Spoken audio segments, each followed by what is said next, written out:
সামনেই তো পয়লা বৈশাখ, আর বছরের প্রথম দিনটাতে এরকম সুন্দর গয়না পরতে কার না ইচ্ছা হয়, আর তাও যদি হয় নিজের হাতের তৈরি। চলো তোমাদের দেখাই আমি এটা কিভাবে বানালাম। প্রথমে ক্লেটাকে ভালো করে মিক্স করে তার থেকে এরকম পাতা বানিয়ে নিলাম, আর এগুলো কোনো মোল্ডের সাথে না, নিজের হাতেই বানিয়েছি। তারপর পাতাগুলোর ওপর কাটারের সাহায্যে শেপ দিতে গিয়ে হাতই কেটে গেল। যাই হোক, এবার পাতাগুলোকে বসানোর জন্য একটা রাউন্ড শেপ তৈরি করে নেবো, আর সেই শেপটা শুকানোর পর তার উপর আঠা দিয়ে পাতাগুলোকে বসিয়ে দেবো। তারপরে মিডিলের ফুলটা বানানোর জন্য ক্লেটাকে প্রথমে সমান 5টা ভাগে ভাগ করে নিতে হবে। সেই ভাগগুলো থেকেই প্রথমে রাউন্ড করে এরকম আমি যেমন ভাবে ঠিক পেটেলটাকে বানাচ্ছি সেরকম ভাবেই তোমরাও বানিয়ে নেবে। তারপরে এটার মাঝখানে ক্লে দিয়েই তৈরি একটা ছোট্ট গোল মতো বসিয়ে নেবো, সেটাকে এরকম ডিজাইন করবো, আর পাপড়িগুলোকে কাটারের সাহায্যে এরকম ভাবে ডিজাইন করে নেবো। আর সেম ভাবে এই নেক পিসের মিডিলের ফুলটাও তৈরি করে দিয়েছি। তারপরে ইয়ারিংস এর ডাট গুলো সেট করে নিলাম। এবার চলো কালার করার পালা।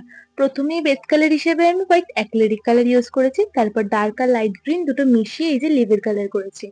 আর মাঝখানের ফুলের কালার করার জন্য আমি শুধু পিঙ্ক আর হোয়াইট কালার ইউজ করেছি, আর সেটাকে মিশিয়ে মাঝখানে একটা লাইট শেড দিয়ে দিয়েছি। এইরকম ভাবে আমি কানের গুলোতেও কালার করে নিয়েছি। এবার চলো টার্সেল বানানো যাক। এরকম থ্রেড নিয়ে আমি বেরুনি করে নিয়েছি। দুপাশের দুটো টার্সেল বানানোর জন্য মোট 6 বান্ডিল সুতো লেগেছে। তারপর এই টার্সেল দুটোকে আমি অ্যাডজাস্টারের সাথে জয়েন করে নিলাম। তারপর এই টার্সেলটাকে নেক পিসের পিছনে গ্লু দিয়ে আর ক্লে দিয়ে স্টিক করে নিলেই এই সুন্দর নেক পিসটা তৈরি হয়ে যাবে। তোমাদের নেক পিস আর ইয়ারিংস গুলো কেমন লাগছে তা কিন্তু জানিও। তাছাড়াও বানিয়েছিলাম এই চুড়ি আর আংটি, সেটার ভিডিও পরের পার্টে আসবে। যাই হোক, আজকের ভিডিওটা ভালো লাগলে লাইক করে চ্যানেলটা সাবস্ক্রাইব করে দিও। বাই।